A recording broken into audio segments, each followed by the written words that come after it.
ఏం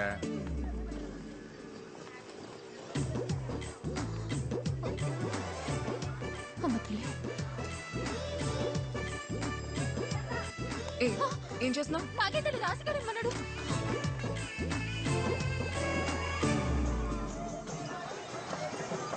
టెన్షన్ ఉందరు తాలింపు దేనికి బేవం లెటర్ చదివి ఉంటదంటావా? ఉంటుందిలే. ఇంతకీ వస్తుందా రాదా? ఈ పసి బేబం చూడ్డానికి ఆ బేవం మొత్తం లేరా రాయనంగా రుచి పట్టలేకపోతే బంగారు పాప తిద్దు మొదలవుతుంది కదా.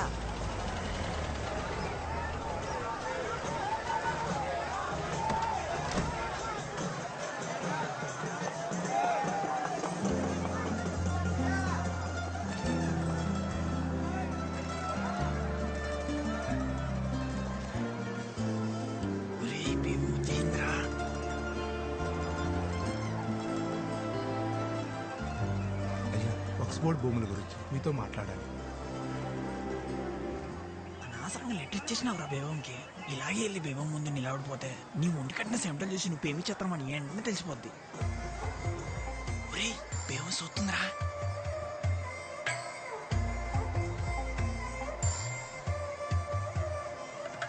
పిలుస్తుంది ఎల్లా నీ ఎల్లా. ఒరేయ్ ఎల్రా. ఒరేయ్ పిలుస్తుంది బేవం ఎల్రా. బయట శబ్దం నువ్వురా. అలా సైక్ చేసేస్తే అందరూ వెళ్ళకూడదురా, నువ్వు ఒక్కడు వెళ్ళాలి. వెళ్ళా అందరూ సిద్ధంగా ఉండండి. కొద్దిసేపటి తర్వాత బషీర్ బీబీ వారి గంధం పంచబడును.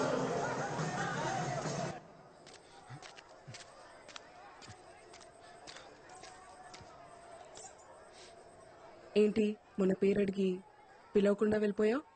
అంటే అది అది ఇది నువ్వు ఇచ్చిన లెటరే, చదువు.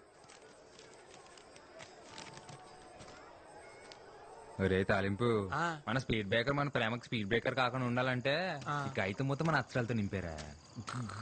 ఇంచుపోయిన అక్షరం ఆ. కాగితం నుంచి ఎలా పారిపోద్దో నేను సొత్తని పూట. సరే చెప్తున్నాను చూడు. నువ్వు వచ్చాకే నా గుండె గూట్లో పండగొచ్చే. పొద్దున ముచ్చట 3 స్పీడ్ బ్రేకర్లు వచ్చేసాయి.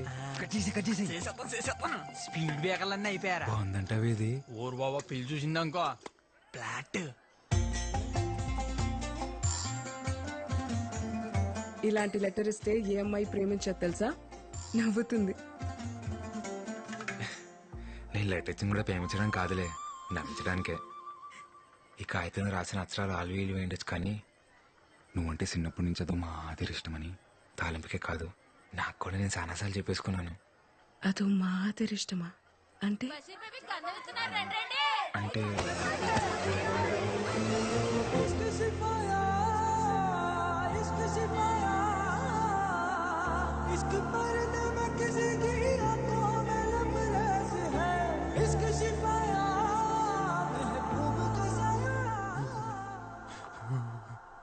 డాక్టర్ రాత్రి నుంచి చలిజ్వరంతో వణికెత్తున్నాడండి. దీనిని చూసి భయపడ్డారంటారా?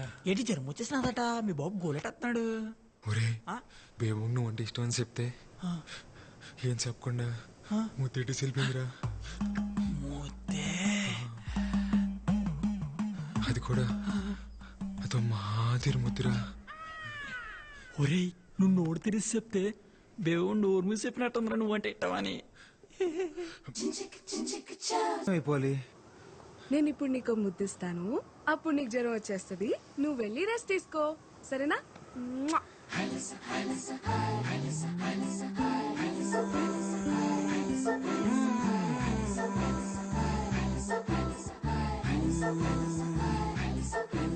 బేబమ్మని చూసి 3 రోజులు అయిపోయింది. సొక్క బానే ఉంటుంది కదా. రే దాసు నువ్వు ఇక్కడ రా. ఇదిగో, ఈ నోట్ చూసి నాన్న నేను వస్తాను. నువ్వు ఎక్కడికి రా? నేను వస్తాను. నువ్వెందుకు రా మీటింగ్? ప్లీజ్ నాన్న నేను వస్తాను అంతే. సరే పద.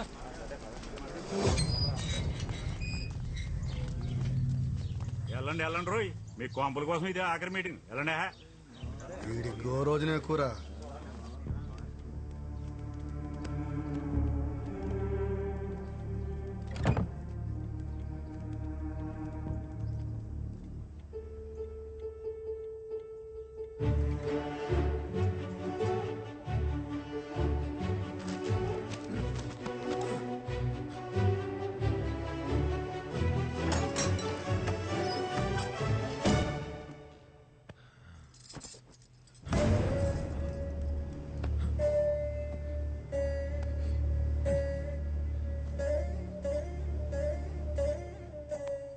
నమస్కారం అమ్మా. నా పేరు ఆసి. బేబమ్మ విషయాలు మీకు చెప్తుందో తెలియదు కానీ మీ విషయాలు రోజు చెప్తుంది. బేబమ్మకు మీరంటే చాలా ఇష్టం అమ్మా. మీరేమనుకోపోతే ఒకసారి బేబం చూసొస్తానే. రాయన్ ఫిషింగ్ యార్డ్ వల్ల రాయనం గారికి ఎన్ని ఉపయోగాలు ఉన్నాయో పక్కన పెడితే అంతకన్నా ఎక్కువ ఉపయోగాలు మీకే ఉన్నాయి. ముఖ్యంగా మీ పిల్లల భవిష్యత్ చాలా బాగుంటుంది. దూరంగా ఉండి కావలసినప్పుడు సముద్రం మీదకి వెళ్ళొచ్చు. రాయనం గారు మీకోసం ప్రభుత్వంతో మాట్లాడి మీకు పక్కా ఇళ్లు కట్టించేలా చూస్తారు. అర్థం చేసుకోండి. ఇదెక్కడ న్యాయం బారో గారు? తెల్లారితే మేమంతా సముద్రం మీదకి వెళ్ళి బతికేటోళ్ళమి. మీరేమో ఇప్పుడు ఊరవతల 4 కిలోమీటర్ల దూరంలో ఉండమంటారు. అదెలా కుదురుతుంది? రాయ్ ఇక్కడికి అక్కడ పెద్ద తేడా ఉందిరా. అలా అంటారేంటండి? ఎత్తుపై నీళ్లు ఎప్పటి నుంచో అలవాటు పడిపోయాం. ఇన్నేళ్లు సముద్రం మా ఇళ్ళకొచ్చి పలకరించిపోయిందే తప్ప పాడు చేసిపోలేదయ్యా. సాపల్లాంటి బతుకులయ్యా మావి. నీళ్ళకి దూరం పెట్టేస్తే పానం గిలగిలా కొట్టేసుకుంటది. ఎంతైనా ఉప్పుగాలి తగలకపోతే ఊపిరాడదయ్యా మాకు. మీరే దయ చూడాలయ్యా. మీరు బోట్లేసుకుని సముద్రం మీదకెళ్లాలన్నా, మీ 5 ఏళ్ళు నోట్లోకి వెళ్ళాలన్నా అది నా దయ వల్లే చాలయ్యా. అవునయ్యా. కుదరదండి. ఫిషింగ్ యార్డ్ కట్టడానికి మేము అస్సలు ఒప్పుకోం.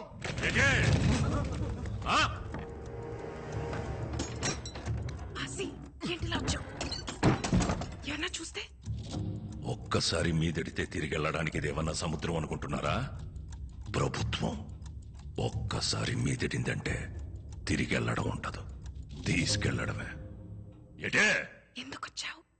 నా కోసం నువ్వు రోజు చూడటానికి వచ్చేదాన్ని కదా, అందుకే ఒక్కసారి నేను చూడటానికి వచ్చా. భయమే లేదా?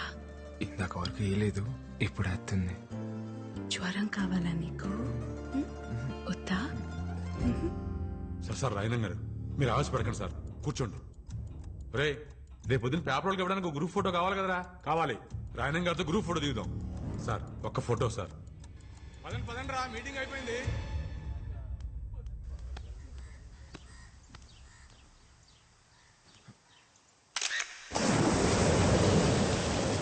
మేమనుకున్నాం మీ నాన్న మా ఇల్లు కలిసి అయితే ఎక్కడ బతకాలి? మీలా మాకు 2-3 ఇల్లు లేవు. ఆసి రాత్రి మళ్ళీ కల్లోకి వచ్చావు. ఇప్పుడైనా మచ్చ పడిందేమోనని. నేనే మాట్లాడుతూ నువ్వే మాట్లాడుతున్నావు. ఇలా రా రా, నీకు జ్వరం రప్పించేస్తాను.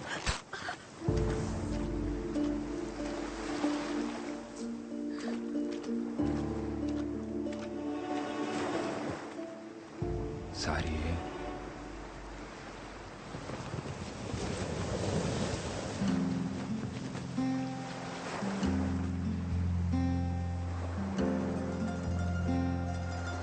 ఇప్పుడు నాకెంత కోపం వచ్చేస్తుందో తెలుసా? కానీ నేను ముసల్దాన్ని అయిపోతే నువ్వేమైపోతావో అని నేను కోపట్లేదు. రా, ఇంకొంచెం దగ్గరికి రావచ్చు ఆసి గారు. నీకెళ్ళు లేకపోతే వెళ్ళి సముద్రంలో బతుకు. నేనైతే నువ్వెక్కడున్నా నీతో బతకను.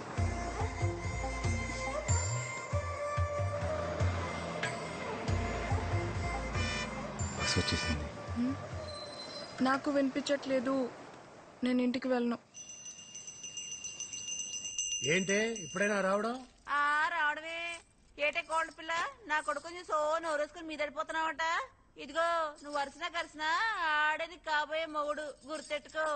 మొగుడిని అదుపులో పెట్టుకోవడం రాదు కానీ కబూర్లు చెప్తుంది. ఇదిగో నానా, నేను అన్నానంటారు కానీ ఆడపిల్లకి వయసుతో పాటు మనసు శరీరం 2 మారిపోతాయి. తొందరపడడం అందరికీ మంచిది. అన్నయ్య లేడా? కనకం కనకం, అయ్యా ఇంటికొచ్చిన వాళ్ళని టీ కాఫీ తాగుతారా అని అడిగేది లేదా? తీసుకొస్తానయ్యా. నువ్వెంత అడ్డుపడ్డా నేను అడగాల్సిన అడిగే వెళ్తాను. ఏ నా మేనకోడని అడిగే హక్కు నాకు లేదా ఏంటి? ఈ ఇంటి కూతుర్ని అడిగే హక్కు నీకెప్పుడూ ఉంటాది, కానీ పొందే అర్హత ఇప్పుడు ఆ ఇంటికి పోయింది.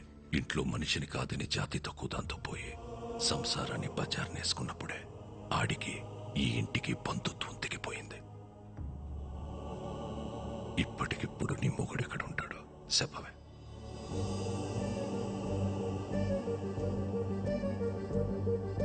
నీ ఎంత సౌకర్యంగా నే తలదించుకోలేను. ఎటే పరువు తక్కువళ్లతో రాయన సంబంధం కలుపుకోడు. అది కాదన్నయ్యా, నీది బంధం కాదనిలేవు, అది బంధుత్వం. మళ్ళీ కలుపుకోలేవు. టీ తాగేలా.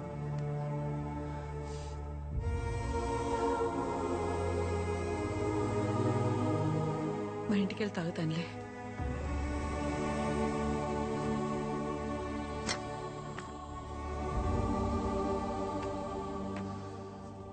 దామెర పనీంద్ర నీకు తెలుసు కదా, మన రూరల్ ఎమ్మెల్యే, ఆడి కొడుకు. మనోడే. 2 రోజుల్లో వాళ్ళు చూసుకోవడానికి వస్తున్నారు. అది కాదురా, ఉప్పాడ మత్స్యకారులందరికీ హెచ్చరిక. ప్రతి ఏటా మన కట్టుబాటు ప్రకారం ఏప్రిల్ 17వ తారీఖు నుండి జూన్ 3 వరకు 45 రోజులు ఎవరైనా సముద్రం మీదకు బోటేసినా వలేసినా జరిమానా విధించబడ్డహో. మనం పాటుపడగా సంపాదించుకున్న డబ్బుల్లో 10% ఈ ఉండిలో దాచుకున్నాం. ఇది చేపలు గుడ్డెట్లే సమయం కాబట్టి ఏటకెళ్ళని 45 రోజులు గంగాలమ్మ జాతర వరకు మన బతుకు తెరువు ఇదే. మన డబ్బే మన 150 కుటుంబాలకి సమానంగా పంచుతున్నాను. జాగ్రత్తగా కట్టెట్టుకోండి. ఇందా తీసుకో దేవుడు. నా డబ్బులు కూడా తీసుకోపమ్మా.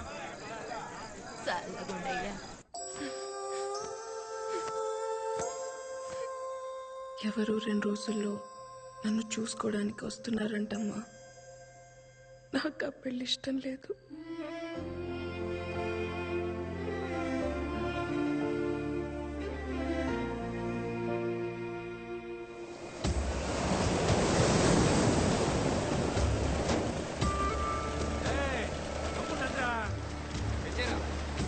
అందరూ వచ్చేసినట్టేగా. పడవలన్నీ ఒడ్డెట్టండి రా. ఆయన గారికి లెక్క చెప్పాలిగా.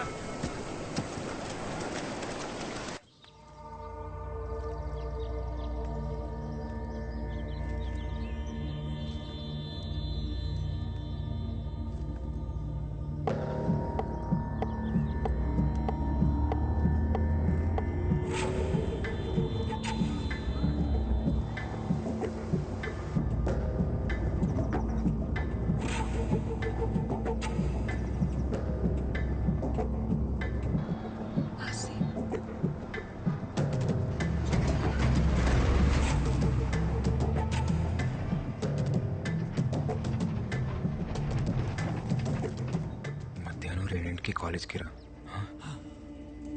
ఒళ్ళు చూడలే. పదరా పోదాం. త్వరగా ఎక్కువ. పోనీ. రే, అందరూ బోట్లు ఒడ్డున పెట్టేశారు కదా, పిల్ల చెల్లాని కనికరించకండి. నోటి దగ్గర కూడుందని కూడా చూడకుండా రోడ్డు మీదకి లాగి పరేయండి. తెల్లారేసరికల్లా వాళ్ళ ఇల్లున్న చోట్ల రాయనం ఫిషింగ్ యార్డ్ అని బోర్డు కనపడాల. అట్టగే.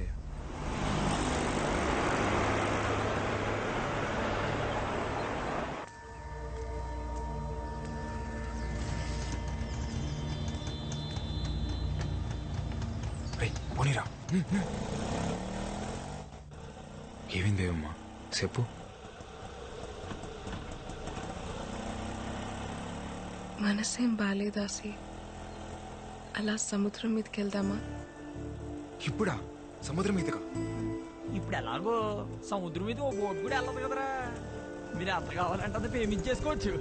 ఒరే, చేపలు ఉంపు కడతారా? పాపం కదరా.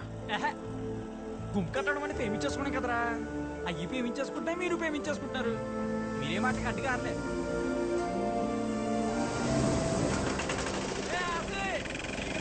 వచ్చేయండి. సరే ఓలు చూడలేదు కదా.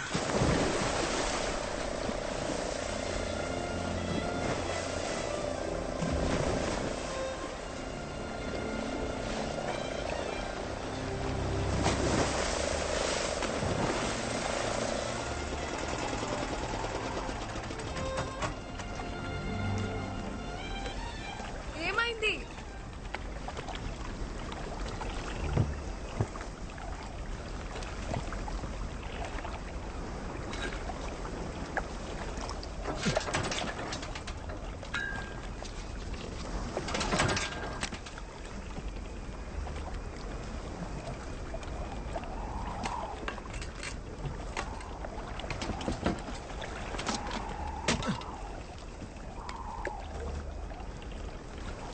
ఆయిల్ అయిపోయినట్టుంది.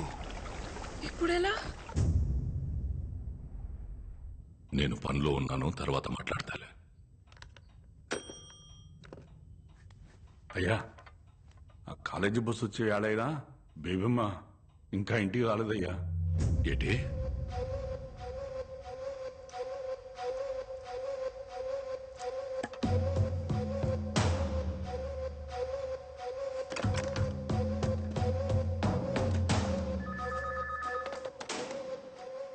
హలో, నేను రాయన మాట్లాడుతున్నాను.